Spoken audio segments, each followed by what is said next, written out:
આગળ વધશું. ચાલો હવે આપણે કરવું છે 27મું ઉદાહરણ 27.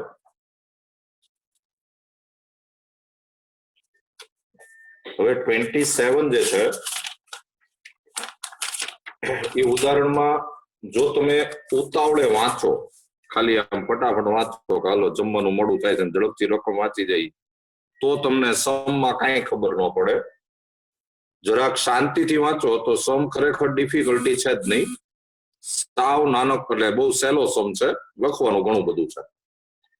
જો તમે આખો સમ વાંચશો, મેં રકમ લખી રાખી છે, તો એફ ફંક્શન છે, એફ વિધેય એ 1 2 3 થી એબીસી એવું તમને આપેલું છે. તમે રકમ વાંચશો એટલે તમને ખ્યાલ આવશે.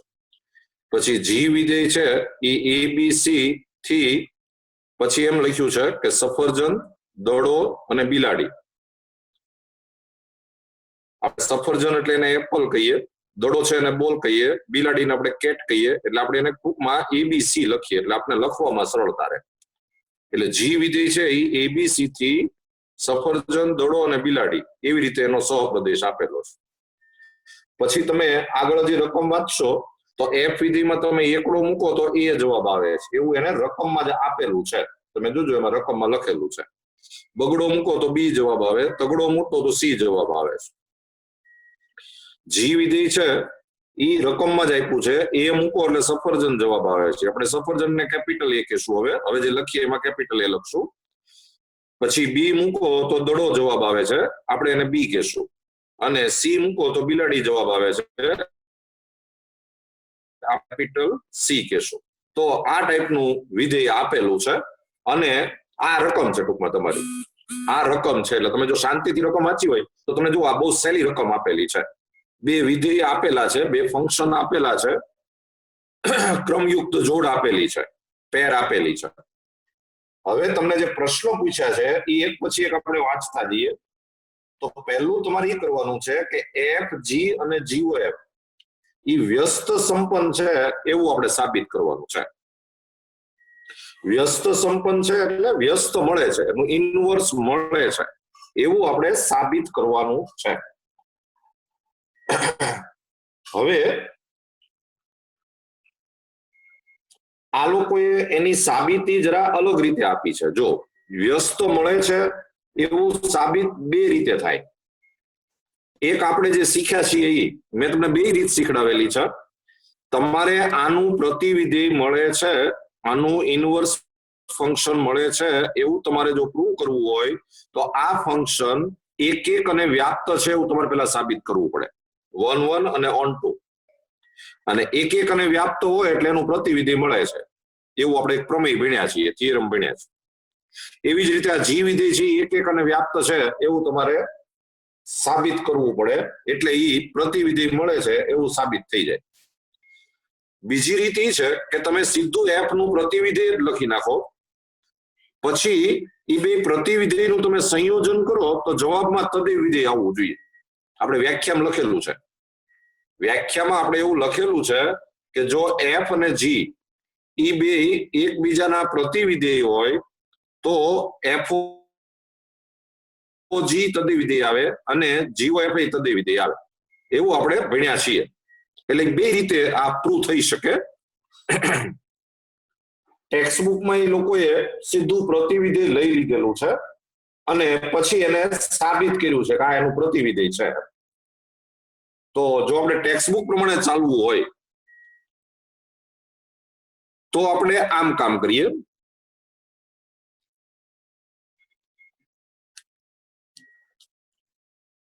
ટેક્સ્ટબુક પ્રમાણે ચાલવું હોય ને તો આપણે આવું કરીએ. જો કે સૌથી પહેલા એક એફ ઇનવર્સ લખીએ. F inverse from ABC to 1 2 3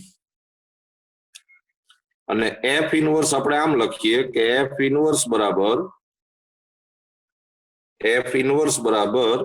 A1 B2 C3. હવે આપણે શું કરીએ કે એફ ઓ એફ ઇનવર્સ શોધીએ. તો એફ ઓ એફ ઇનવર્સ શોધવું હોય તો પહેલા આપણે એફ ઇનવર્સ લખવું પડે. આ એની નીચે એફ લખો આ, અને પછી આમ ક્રોસ કરશો તો એ આવશે એબીસી ટુ એબીસી, અને એની ક્રમયુક્ત જોડ બનાવો તો F O F inverse of A બરાબર F of F inverse of A બરાબર એફ ઓફ આ એફ ઇનવર્સ ઓફ એ એટલે 1 થાય, અને એફ ઓફ 1 એટલે પાછું 1 થાય, અરે એ થાય, એફ ઓફ 1 એટલે એ થાય.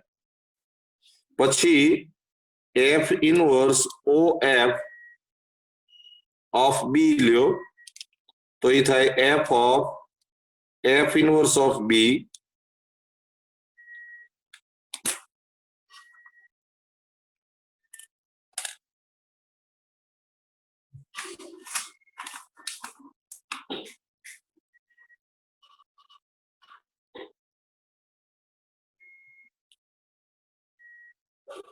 તો બરાબર એફ ઓફ આ એફ ઇનવર્સ ઓફ બી એટલે જવાબ બી આવે,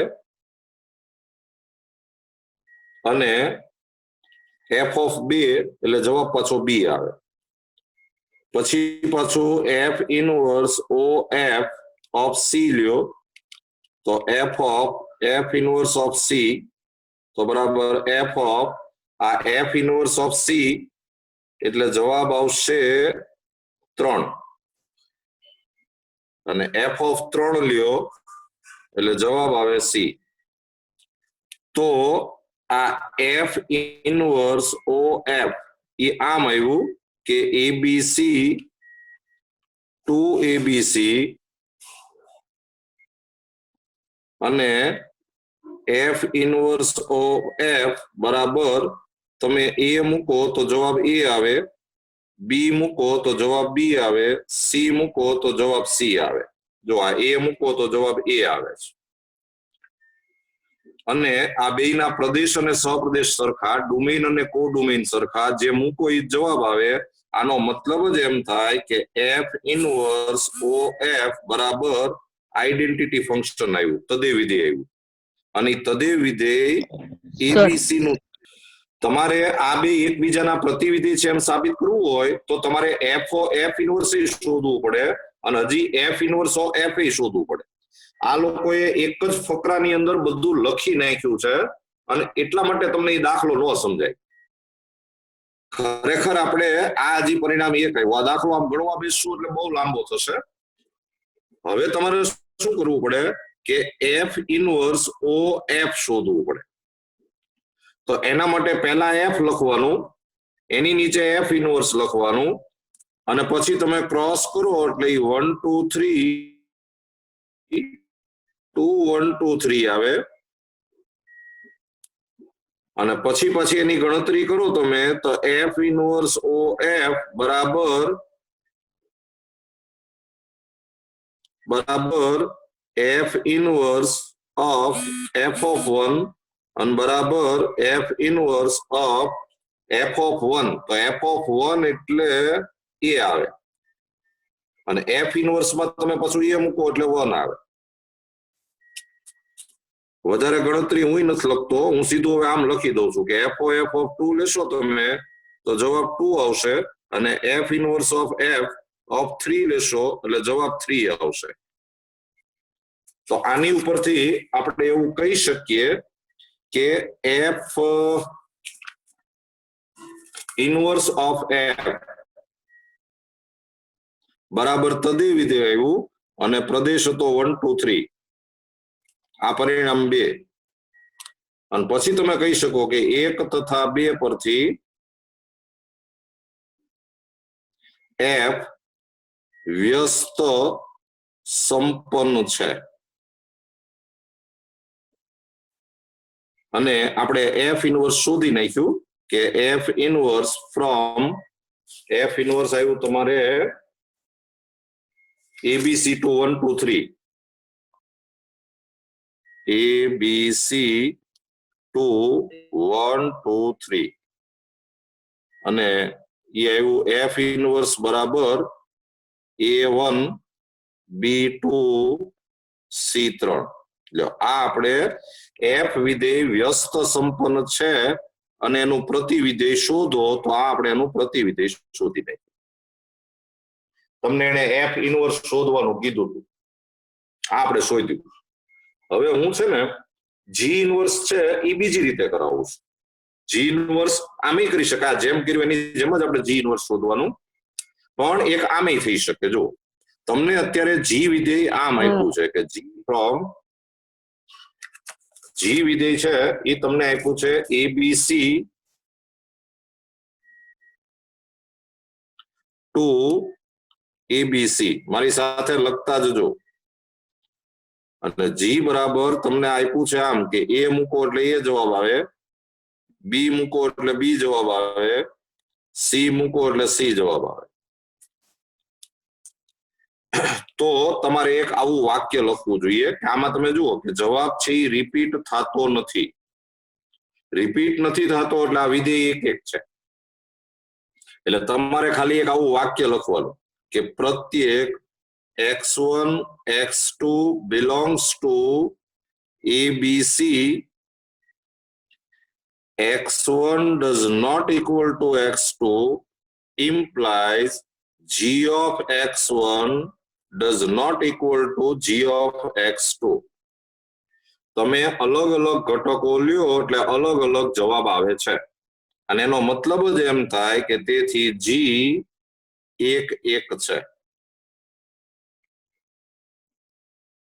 આ આપણે પહેલા એક એક સાબિત કર્યું.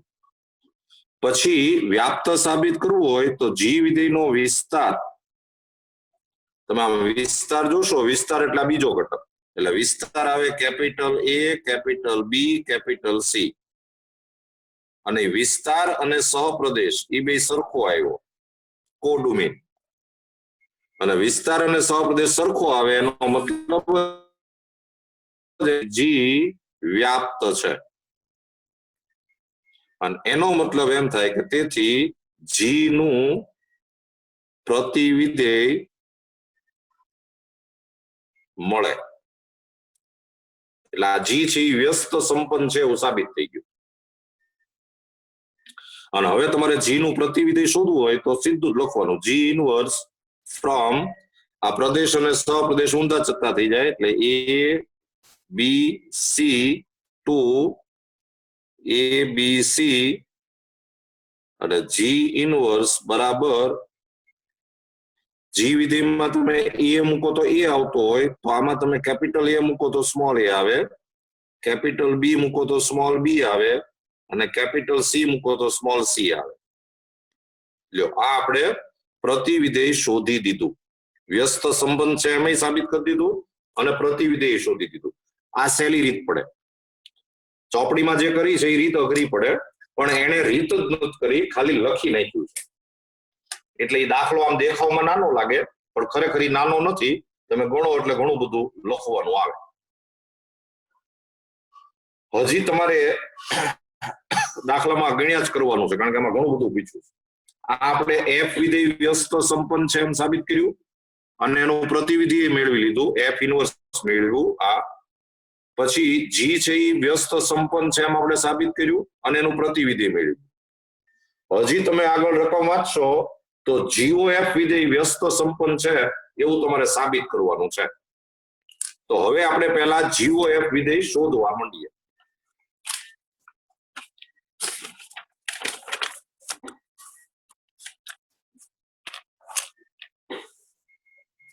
તો GOF વિધેય શોધવું હોય, જો હું અહીંયા હેડિંગ કરું છું GOF, તો GOF વિધેય શોધવું હોય તો સૌથી પહેલા તો તમારે F નો વિસ્તાર, F નો વિસ્તાર થશે સ્મોલ abc. તમે જે લખેલું છે એમાં જરા જોતા જજો. F નો વિસ્તાર એ G ના પ્રદેશનો ઉપગણ થવો જોઈએ. Range of F subset of domain of G. તો G નો પ્રદેશ છે એ ABC જ છે, એટલે આ જે છે ઈ એબીસી નો ઉપગણ થયો અને એનો મતલબ એમ થાય કે GOF મળે.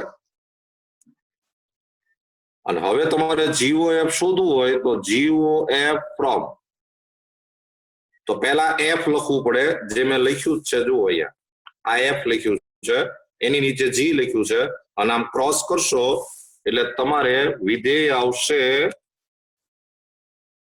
1 2 3 ટુ કેપિટલ ABC. તમારે પરીક્ષામાં પણ જો કેપિટલ ABC નો ઉપયોગ કરવો હોય તો દાખલો શરૂ કરતા પહેલા જ એક વાક્ય લખીને આવવાનું કે આપણે સફરજનને કેપિટલ A કહેશું, દડાને કેપિટલ B કહેશું, બિલાડીને કેપિટલ C કહેશું, એવું સ્પષ્ટતા કરી નાખવી પડે. હવે આપણે GOF વિધેય બનાવીએ તો GOF માં તમે 1 મૂકો તો G of f of 1 તો બરાબર G of f of 1, તો f of 1 f વિધેયમાં 1 મૂકો એટલે A આવે, અને G વિધેયમાં A મૂકો એટલે કેપિટલ A આવે.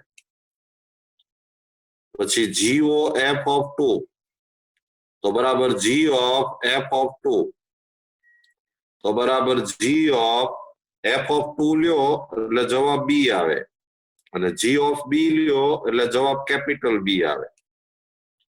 પછી GOF of 3 બરાબર G of f of 3 બરાબર G of f of 3 લ્યો તમે એટલે જવાબ C આવે, અને G of C લ્યો એટલે કેપિટલ C આવે.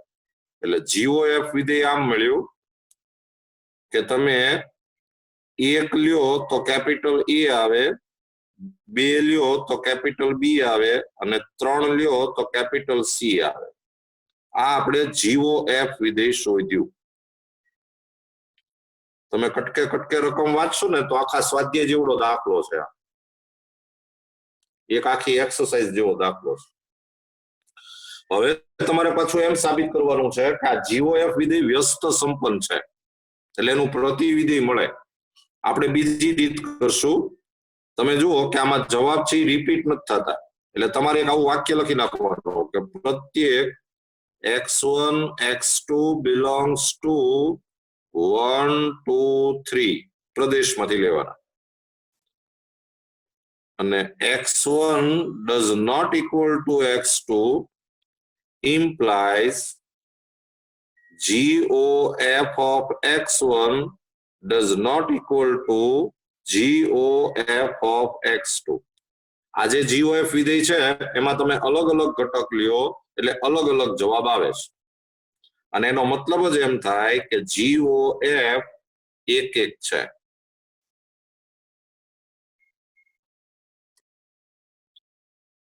પછી તમે GOF નો વિસ્તાર શોધો.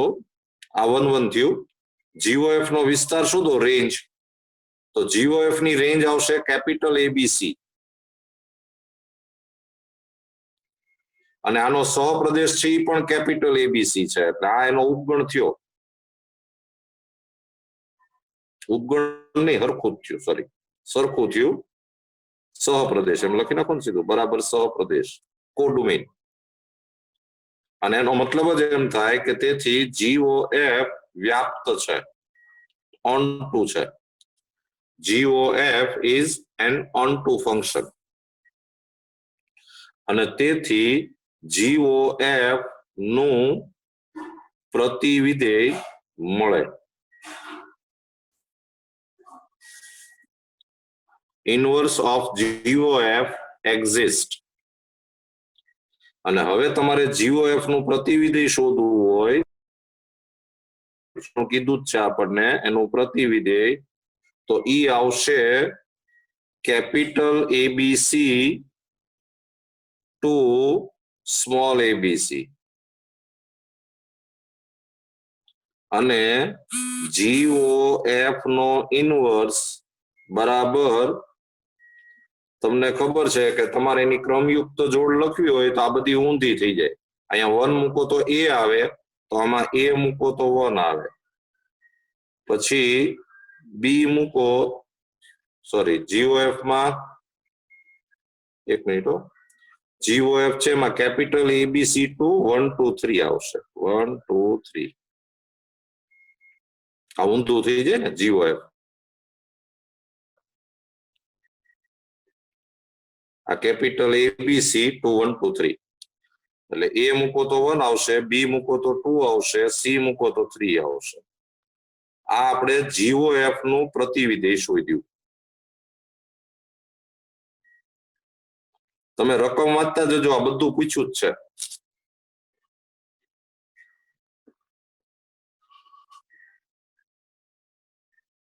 હજી એક વસ્તુ પૂછી છે હજી તમને એને એમ પૂછ્યું છે કે GOF નો ઇનવર્સ બરાબર F inverse O G inverse આવું આપણે સાબિત કરવાનું છે તો આપણે આ GOF નો ઇનવર્સ તો આપણે શોધેલો જ છે જોવા રહ્યું આને તમે કઈક પરિણામ આપી દેજો જે કઈ આપતા હોય માનો કે આપણે પરિણામ સમજતું 5 આપી દો ને નંબર 5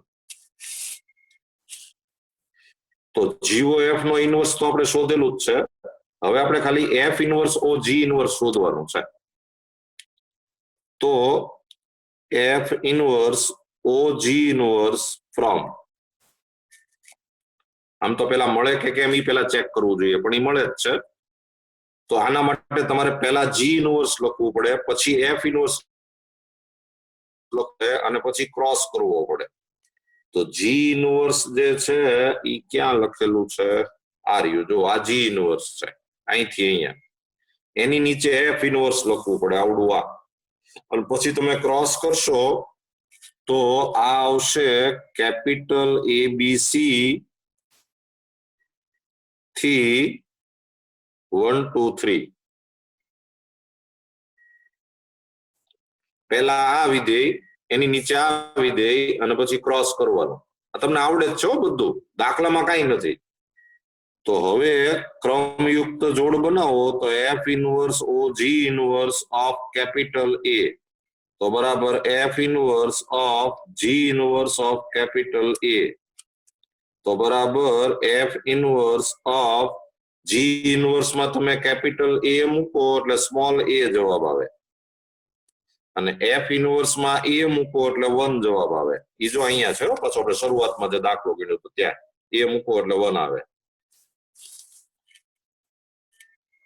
ચાલો એવી જ રીતે તમે F inverse O G inverse B લેશો એટલે જવાબમાં 2 આવશે અને F inverse O G inverse of C લેશો એટલે જવાબમાં 3 આવશે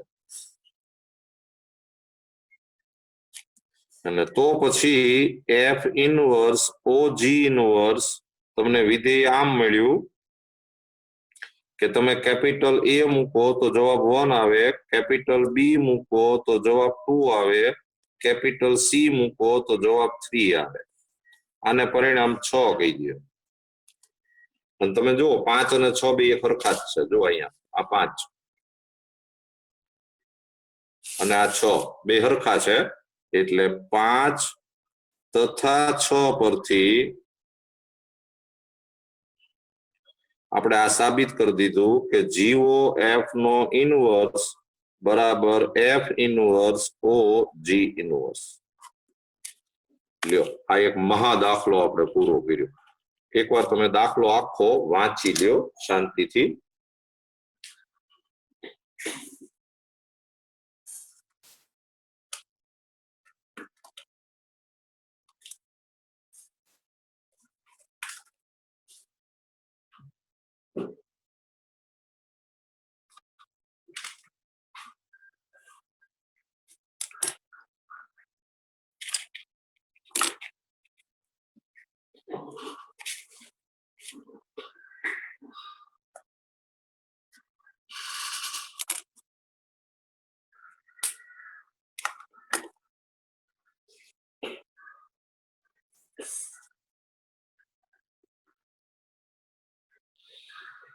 ચાલો હવે આપણે પાછા આગળ વધીએ આ આપણે દાખલા નંબર 27 કર્યો હવે આપણે આગળ વધીએ તો ડિફિકલ્ટીમાં છે 28મો દાખલો.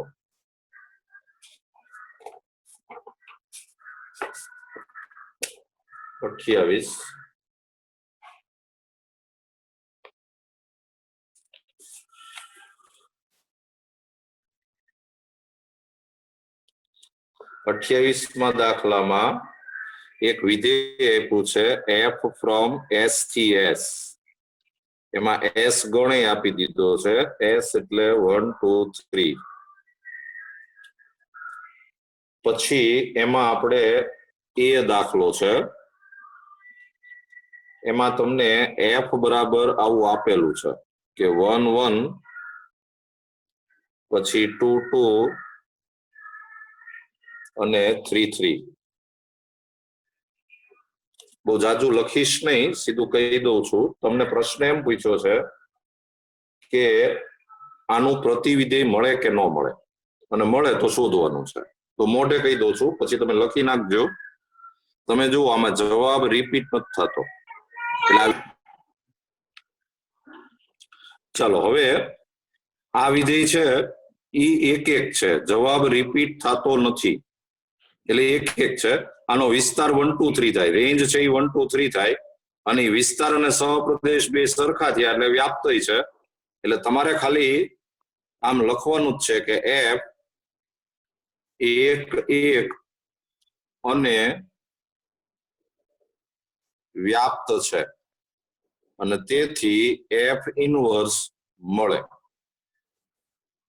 અને તમારે f ઇનવર્સ શોધવું હોય તો f ઇનવર્સ બરાબર 1 1 2 2 3 3.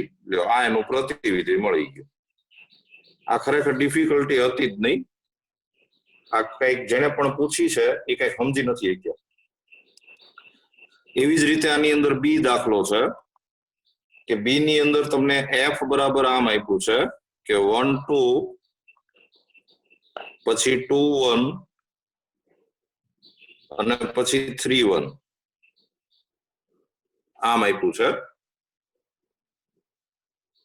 તો આમાં તમે જુઓ કે આ જવાબ છે રિપીટ થયો, આન્સર છે રિપીટ થયો. f ઓફ 2 લ્યો તોય 1 આવે છે, f ઓફ 3 લ્યો તોય 1 આવે છે. એનો મતલબ જ એમ થાય કે f એક એક નથી. f is not 1 1, and therefore f inverse, આ f છે એ એક એક નથી, 1 1 નથી, એટલે એનો f ઇનવર્સ ન મળે. અને એવી જ રીતે એમાં હજી એક સી સમ છે કે એમાં f ઇઝ ઇક્વલ ટુ તમને 1 3 આપ્યું છે, પછી 3 2 આપ્યું છે, અને 2 1 આપ્યું છે. તો આમાં જવાબ છે રિપીટ તો નથી થતો, એટલે એક એક તો છે. અને આનો વિસ્તાર જે છે એ 1 2 3 થાય રેન્જ, અને ઈ સહપ્રદેશનો ઉપગણ થાય કોડોમેઇનનો. એટલે આમાં પાછું f ઇનવર્સ મળે. એટલે આમાં f છે ઈ એક એક અને વ્યાપ્ત છે 1 1 અને 1 2. તો પછી f ઇનવર્સ મળે, અને f ઇનવર્સ બરાબર આમ થાય કે તમે 3 મૂકો એટલે 1 આન્સર આવે, 2 મૂકો તો 3 આન્સર આવે, અને 1 મૂકો તો 2 આન્સર આવે. આ એનું પ્રતિવિધેય મળી ગયું. ચાલો 28 પછી આમાં ડિફિકલ્ટીમાં છે 29 29. ડિફિકલ્ટી બહુ મોકલી છો બધાએ, મેં બહુ આગ્રહ કર્યો ને એટલે મને ઘણી બધી ડિફિકલ્ટી મોકલી. 29 સમમાં કાંઈ કરતા કાંઈ નથી. તમારે ખાલી એટલું કહેવાનું છે કે સરવાળો જે છે, એક તો આ બધી જ દ્વિક્રિયા r ઉપર વ્યાખ્યાયિત છે, અને એમાં સરવાળો જે છે, સરવાળો ઈ તમને ખબર છે દ્વિક્રિયાની વ્યાખ્યા હોય કે ઈ r ક્રોસ r થી r નું વિધેય હોય, અને સરવાળા માટે તમારી પાસે સૂત્ર એમ છે કે સરવાળો ઓફ એ બી, માનો કે આમ હોય તો આપણે એનો સૂત્ર દ્વિક્રિયામાં બે રીતે લખાય. ફૂદડી ઓફ એ બી આમે બોલાય અને એ ફૂદડી બી એમ બોલાય. આ બે વસ્તુ એકની એક છે. આ સરવાળાને એ લોકોએ દ્વિક ક્રિયા નામ આપ્યું છે. તો આ ખરેખર દ્વિક ક્રિયા છે એવું આપણે સાબિત કરવાનું છે.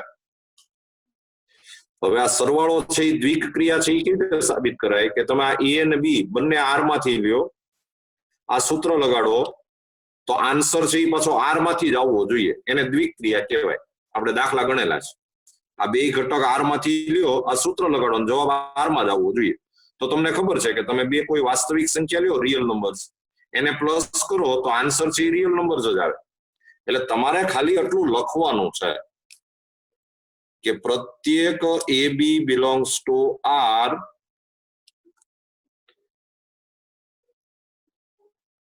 એ plus B belongs to R. Answer છે એ આર માં જ આવે.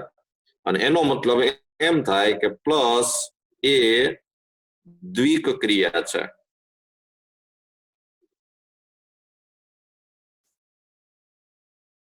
પ્લસ છે એ દ્વિક ક્રિયા છે એવું આ સાબિત થયું.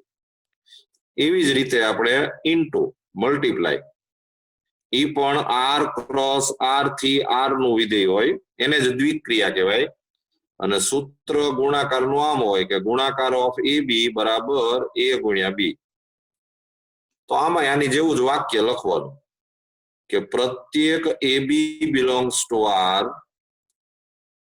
એ ગુણ્યા બી બિલોંગ્સ ટુ આર. અને એનો મતલબ જ એમ થાય કે તેથી ગુણાકાર એ દ્વિક ક્રિયા છે.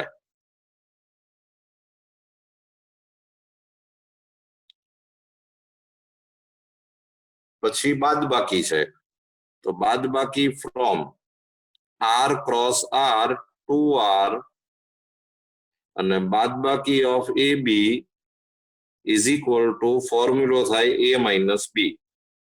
અને આમાંય તમારે આમ જ લખવાનું હોય કે પ્રત્યેક A B belongs to R implies A minus B belongs to R. તમે કોઈ પણ બે રિયલ નંબર લ્યો વાસ્તવિક સંખ્યા, એની બાદબાકી કરો તો જવાબમાં વાસ્તવિક સંખ્યા જ આવે. અને તેથી આ માઇનસ એ દ્વિક ક્રિયા છે.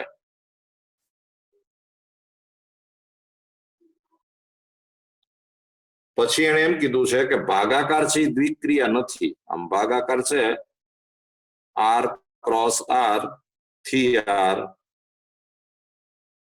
ભાગાકાર ઓફ એ બી બરાબર એ ભાગ્યા બી. આ દ્વિક ક્રિયા નથી એમ તમારે સાબિત કરવાનું છે.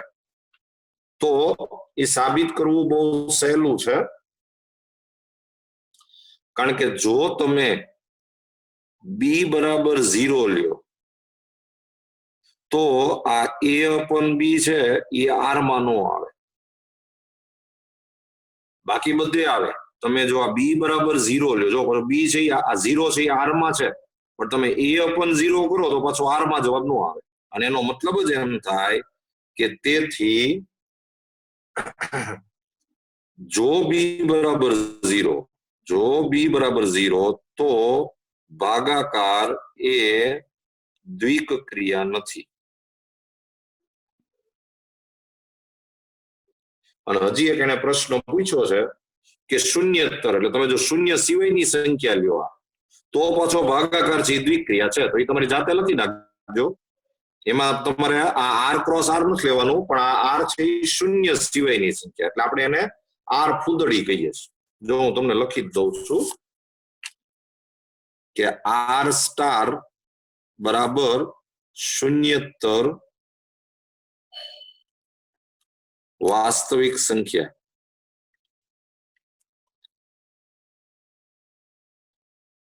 R star is equal to real number except 0. Real number other than 0. અને હવે તમે ભાગાકાર જો આમ વ્યાખ્યાયિત કરો, આમ ડિફાઇન કરો કે R star cross R star to R star અને ભાગાકાર of A B is equal to a upon b. તો હવે તમે આમ કહી શકો કે પ્રત્યેક a b belongs to r star implies a upon b belongs to r star. તમારે a અને b બેમાંથી એક શૂન્ય તો લેવાનું નથી, તો પછી આ હંમેશા r સ્ટાર માં જ આન્સર આવે, અને તો તમે એમ કહી શકો કે તેથી ભાગાકાર એ દ્વિક ક્રિયા છે. લ્યો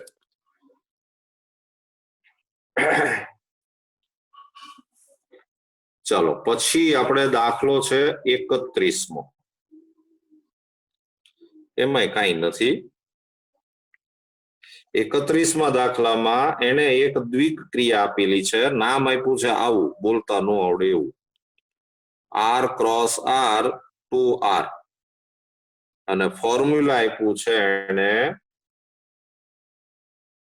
કે તમે આમાં a b મૂકો તો આન્સર આવે મેક્સિમમ ઓફ a b. આ એનું સૂત્ર છે. તમે a b મૂકો ને તો આ a અને b માંથી જે મોટો હોય અહીંયા જવાબ આવે. તો તમે જરા વિચાર કરવો જોઈએ કે આ a અને b તમે બે r માંથી લ્યો, આ સૂત્ર લગાડો, ફોર્મ્યુલા લગાડો, જે આન્સર આવશે એ r માંથી જ આવે કે નહીં? કારણ કે આ a અને b બે લીધા હોય r માંથી જ. તમારે અહીંયા જવાબ છે એ કે b બે માંથી એક જ આવવાનો, જે મોટું હોય એ જવાબ આવશે. અહીંયા જે મોટું હશે એ આન્સર આવશે. તો તમે અહીંયા આવું લખી શકો કે પ્રત્યેક a b belongs to r, તો implies આ જે આન્સર આવશે maximum of a b A belongs to r જ આવે, અને તેથી આ જે છે એ દ્વિક ક્રિયા છે.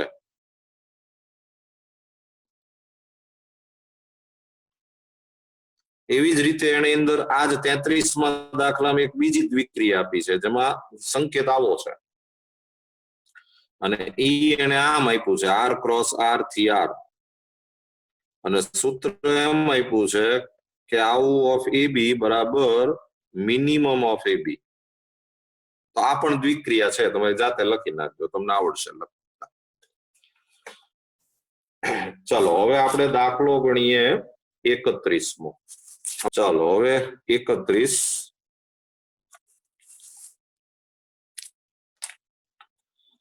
31માં છે ફૂદડી એક આપી છે, r cross r to r. સૂત્ર એમ આપ્યું છે કે ફૂદડી ઓફ a b બરાબર a વત્તા 4b સ્ક્વેર, અને ઈ દ્વિક ક્રિયા છે એમ તમારે બતાવવાનું છે. આ જેમણે પણ ડિફિકલ્ટી પૂછી છે ને એ કઈક થોડુંક ભૂલી ગયા છે. દ્વિક ક્રિયા સાબિત કરવી એટલે બીજું કઈ નહીં, તમારે એવું સાબિત કરી દેવાનું કે આ a અને b બે r માંથી લીધા હોય તો જે જવાબ આવે એ પણ r માંથી આવે, એવું તમારે સાબિત કરી દેવાનું હોય. તો આમાં બીજું કઈ લખવાનું જ નથી. તમે a અને b r માંથી લ્યો ને આ સૂત્ર લગાડો તો જવાબ તો કઈક અહીંયા વાસ્તવિક સંખ્યા જ આવે ને. આપણે વાસ્તવિક સંખ્યા લઈએ ને સૂત્રમાં મૂકીએ, જવાબ વાસ્તવિક સંખ્યા જ આવવાની, એમાં રિયલ નંબર્સ જ આવશે. અહીંયા જવાબમાં કઈ બકરી એમ તો આવે નહીં.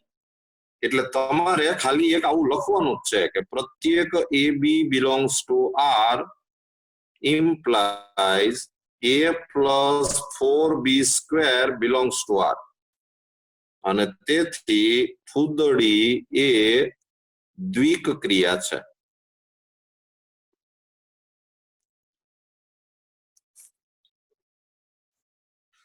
ચાલો પછી 32મો 32. એમાં તમને એક દ્વિક ક્રિયા આમ આપી છે, યોગ ગણની દ્વિક ક્રિયા, અને p cross p to p, અને સૂત્ર એમ આપ્યું છે કે યોગ ગણ ઓફ a b બરાબર a યોગ b, અને આ દ્વિક ક્રિયા છે એમ તમારે સાબિત કરવાનું છે. તો આમાં મેં કીધું એમ ખાલી લખવાનું જ છે તમારે કે પ્રત્યેક a b belongs to p implies A યોગ B belongs to P. આ જે P જે ગણ હોય એમાંથી તમે કોઈ પણ બે ગણ લ્યો ને એનો યોગ ગણ કરો એટલે જવાબ છે P માંથી જ આવશે. અને એનો મતલબ જ એમ થાય કે યોગ એ દ્વિક ક્રિયા છે.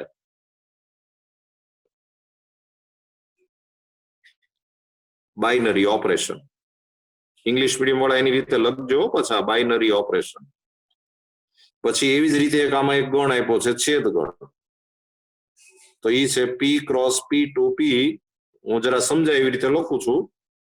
અને છેદ ગણ of AB is equal to A છેદ B આવું સૂત્ર આપ્યું છે. તો એમાં તમારે આમ જ લખવાનું છે કે પ્રત્યેક B belongs to P implies A છેદ B belongs to P. અને એનો મતલબ જ એમ થાય કે તેથી છેદ ગણ એ દ્વિક ક્રિયા છે.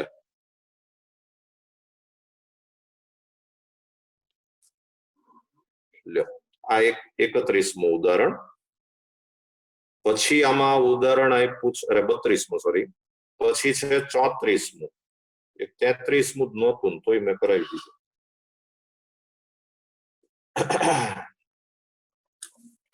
આ 34મા ઉદાહરણમાં કાંઈ કરતા કાંઈ કરવાનું નથી. મને એમ છે આ ડિફિકલ્ટી બરાબર તમે વાંચી નથી. એમાં એક પ્લસ ની દ્વિક ક્રિયા આપી છે plus R cross R to R. Plus નું સૂત્ર તમને ખબર હોય કે પ્લસ ઓફ AB બરાબર A પ્લસ B આમ હોય. તમારે સાબિત એમ કરવાનું છે કે આ દ્વિક ક્રિયા છે, આ બે દ્વિક ક્રિયા છે પ્લસ અને ગુણાકાર. અરે તો આમાં ખાલી મેં કીધું એવું લખી નાખવાનું કે પ્રત્યેક AB belongs to R implies A plus B belongs to R and therefore plus એ દ્વિક ક્રિયા છે. Plus is a binary operation. એવી જ રીતે ગુણાકારનું છે એ તમે તમારી જાતે લખી નાખજો.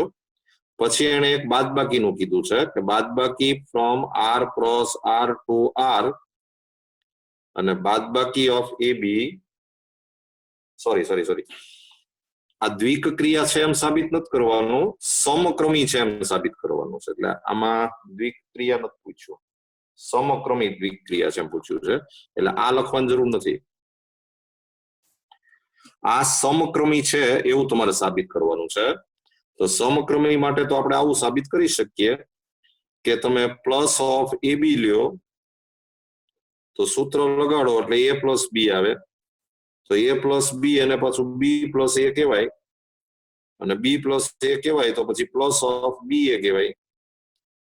અને એનો મતલબ જ એમ થાય તેથી પ્લસ એ સમક્રમી છે,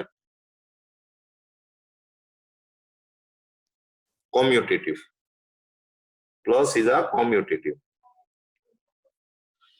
એવી જ રીતે મલ્ટીપ્લાય વાળું છે, ગુણાકાર વાળું. મલ્ટીપ્લાય ઓફ AB તો is equal to A into B તો is equal to B into તો is equal to multiply of BA and therefore multiply A સમક્રમી છે.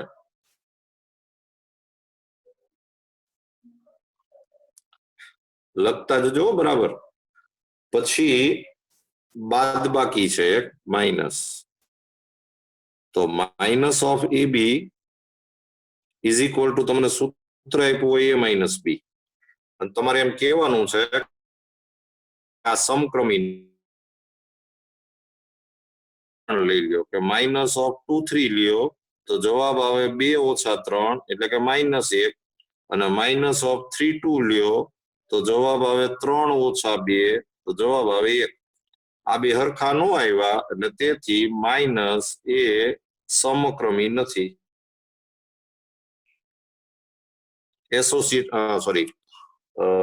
કોમ્યુટેટિવ નથી. Minus is not a commutative operation, binary operation. એવી જ રીતે ભાગાકારનું છે. કે ભાગાકાર ઓફ એ બી હોય તો એ A/B થાય. તો આમાંય તમે એક ઉદાહરણ લઈ શકો કે ભાગાકાર ઓફ 2/3 તો જવાબ આવે 2/3 ડિવિઝન 2/3 અને ભાગાકાર ઓફ 3/2 લ્યો તો જવાબ આવે 3/2. એ બે હરખા નો આવ્યા એટલે ભાગાકાર એ સમક્રમી નથી.